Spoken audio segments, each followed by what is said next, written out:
ప్రియమైన స్నేహితులారా, యేసుక్రీస్తు వారి ఘనమైన నామములో శుభములు తెలియజేస్తా ఉన్నాను. కీర్తన 30వ అధ్యాయము 2వ వచనాన్ని 3వ వచనాన్ని చదువుతున్నాను, గమనించండి. యెహోవా నా దేవా, నేను నీకు మొరపెట్టగా నీవు నన్ను స్వస్థపరిచితివి. యెహోవా, పాతాళములో నుండి నా ప్రాణమును లేవదీసితివి.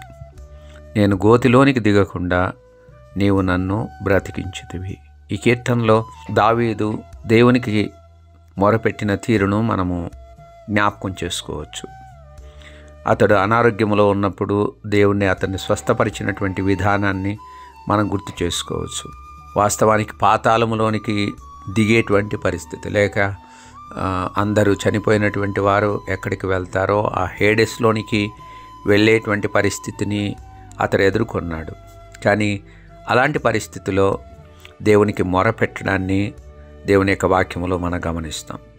8వ వచనంలో యెహోవా నీకే మొరపెట్టి తిని నా ప్రభువును బ్రతిమాలుకొంటిని అన్న మాట ఆయన వాడతాడు. బహుశా తాను పాతాళానికి సమీపంగా, మరణానికి సమీపంగా, మరణ పంచుల్లో ఉన్నట్టుగా మనం భావించవచ్చు. కానీ ఆ పరిస్థితుల్లో దేవుని మొరపెట్టినప్పుడు దేవుడు అతని యొక్క మొర విని విజ్ఞాపన ధ్వని ఆలకించి తనను విడిపించాడు.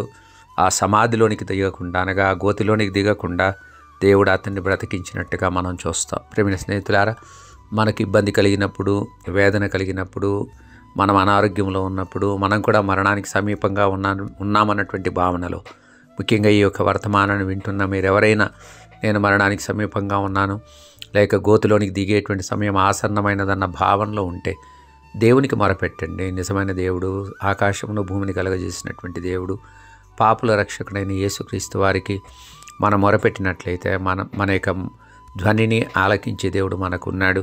మనం విడిపించేటువంటి దేవుడు మనకున్నాడు. స్వస్థపరిచే దేవుడు మనకున్నాడన్నటువంటి వాస్తవాన్ని మనం గుర్తుపెట్టుకుందాం.